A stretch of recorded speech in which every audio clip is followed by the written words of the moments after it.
Persia వారు అంటే Persian ప్రాంతం అంతా కూడా ఇరాను ఒక రేంజ్లో విధ్వంసానికి తయారవుతూ ఉంది.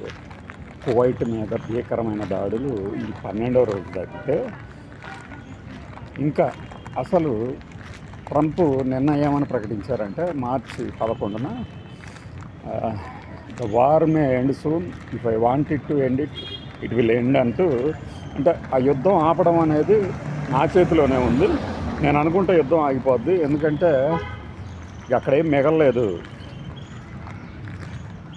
ఇరాన్లో మేము ధ్వంసం చేయడానికి ఏం మిగలలేదు, ఇరాన్కి కూడా ఏం మిగలలేదు అనే టోన్లో మాట్లాడారు. సరే, అది ఆయన ఇంకొక రకంగా తీసుకొని మాట్లాడా లేకపోతే మరొకట అనేది పక్కన పెడితే, ఆ ఇరాను అంత తేలిగ్గా అయితే యుద్ధాన్ని ఆపుతుంది అనటానికి సంకేతాలు లేవు. 3 షరతులు పెట్టినాయి ఇరాన్కి సంబంధించిన వర్గాలకు.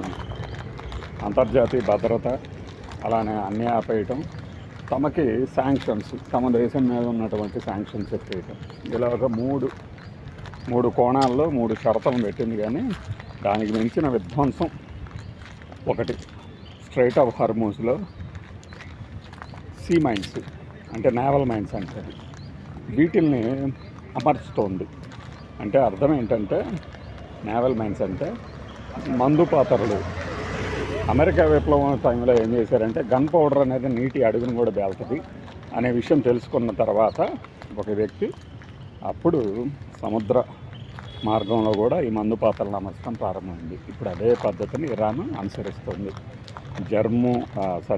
ఈ యొక్క హర్మూజ్ జలసంధి అనే ఒక జలమార్గాన్ని కేవలం బ్లాక్ చేయటమే కాదు, అటువైపుకు వస్తే ప్రత్యేకంగా ఏమీ బాంబ్లాస్టులు చేయక్కర్లా. ఆల్రెడీ మైన్స్ పెట్టారు, మైన్స్ స్వీపర్ అంటారు కదా, గేమ్స్ మీరు చూసారు కదా, తెలియని బటన్ని గనక నొక్కామనుకోండి తప్పని పేలిపోద్ది, అది ఆటే. బట్ ఇక్కడ పెద్ద పెద్ద ఆయిల్ ట్యాంకర్లతో వస్తున్నటువంటి షిప్పులు అలా పేలితే ఎలా ఉంటుంది ఫలితం అనేది మీ కళ్ళ ముందు కనబడుతుంది. ఏదైనా ఒక షిప్ వస్తున్నప్పుడు ఒక మిస్సైల్తో దాడి చేయటం వేరు, లేదు ఆ మిస్సైల్ కాకుండా ఆల్రెడీ కింద మన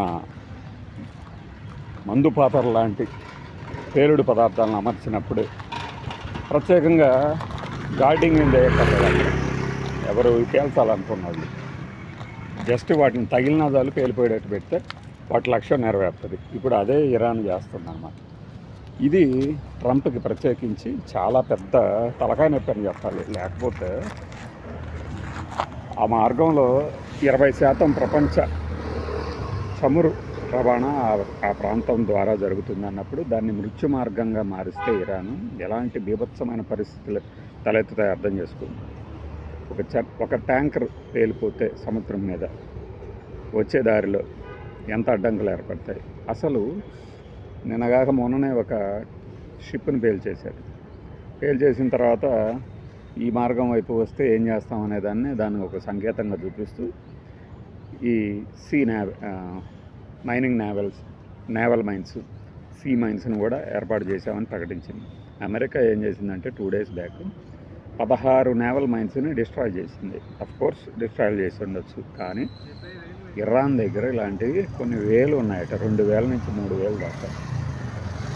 ఒక్కొక్క నేవల్ అంటే ఈ యొక్క నేవల్ మైన్స్ ప్రతాపం ఎంత ఉంటుందా అంటే చాలా తీవ్ర స్థాయిలో ఉంటుందని చెప్తారు.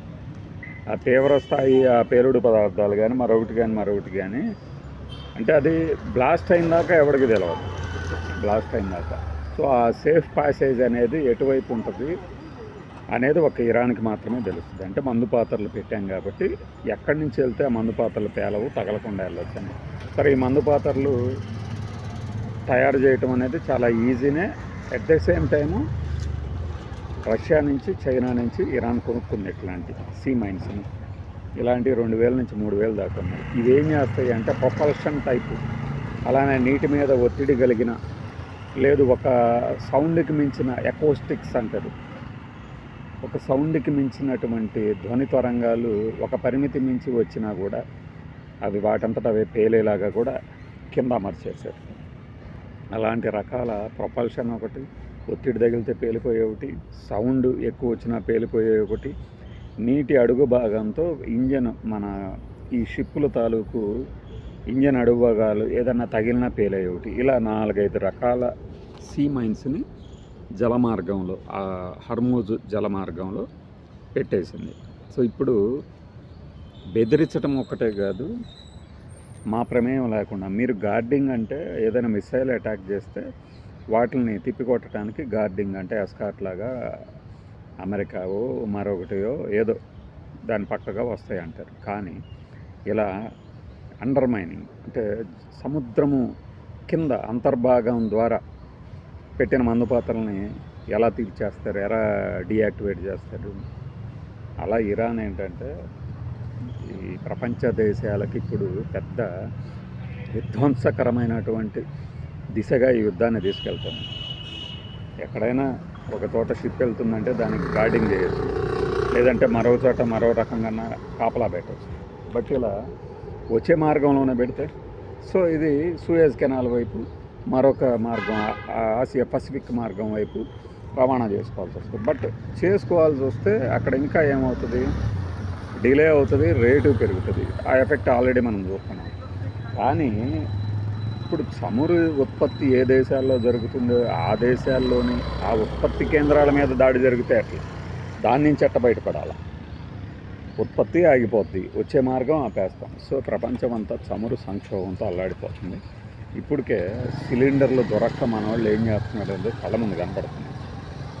మన ప్రభుత్వం ఏమో నిన్నటిదాకా ఆయిల్ మార్కెటింగ్ కంపెనీలన్నీ 20% ఉత్పత్తి పెంచేసి మేము ఒక్క రోజులోనే అన్నాయి, కొరత లేదన్నాయి. ఇవాళ వచ్చేసేసి అసలు దిగుమతుల్లో తీవ్రమైన కొరత ఉంది, ఇబ్బందులు ఉన్నాయి, అర్థం చేసుకోండి అంటుంది. అలానే పల్లెటూరులోనేమో 45 రోజుల దాకా బుకింగ్ అవ్వవాట మనకి, ఏది ఒక సిలిండర్ డెలివరీ అయిన తర్వాత. పైకి చెప్పడానికి బుకింగ్ టు బుకింగ్ అని చెబుతున్నారు. బట్ నిజానికి జరుగుతుంది డెలివరీ ఇచ్చిన డేట్ నుంచి మళ్ళీ కొత్త బుకింగ్కి. బయట చెప్తున్న డేట్ ఒకటి, నిజంగా అమలు అవుతున్న డేట్ ఒకటి. నేను ట్రై చేసినప్పుడు నీకు 18వ తారీఖుని ఇచ్చాము పోయిన నెలలో, ఈసారి నువ్వు 16వ తారీఖుని చేయాలి. మరి 25 రోజులు కాస్త 28 రోజులు ఎట్లయింది? నీకు తెలియదా ఫిబ్రవరిలో 28 రోజులే ఉంటాయని? అవునా, లెక్కబెట్టి చూడు ఏమవుతుంది. అండ్ డెలివరీ ఇచ్చిన డేట్ని ఎందుకు లెక్క పెడతారు? నేను బుక్ చేసుకున్న డేట్ కదా. సరే అలా అయినా కూడా నెల రోజులు అన్నారు. ఈలోపు ఈ 16 వచ్చే లోపే దాన్ని కూడా 45 రోజులు చెప్తే ఇది మనం ఎదుర్కొనే సంక్షోభం. ఇదే ఇరాన్ కూర్చొని అక్కడ హాయిగా ఉందని చెప్పలేం, కానీ తాను నాశనం అవుతూ మిగతా ప్రపంచానికి కూడా అమెరికా తాలూకు యుద్ధం చేస్తున్నటువంటి యుద్ధం మీద ఒత్తిడి పెంచుతుంది, ప్రెషర్. ఇది ప్రెషర్ టాక్టిక్స్, విపరీతమైన ప్రెషర్ అన్నమాట ఇప్పుడు అమెరికా మీద. బయటికి అయిపోయింది అమెరికా, ఇరాన్ అయిపోయింది, దాని పని అయిపోయిందని చెప్తుంది. కానీ ఎప్పుడు ముగించాలి, దీనికి ఒక లాజికల్ ఎండ్ ఎంత తొందరగా తెస్తే అంత హాయిగా ఉంటుందనే ఫీల్ అవుతున్నారు అందరూ. ఇరాన్ అనుసరిస్తున్న వ్యూహాలు మనం వరుసగా చెప్తున్నాం కదా, నీకు మతిపోవట్లేదా?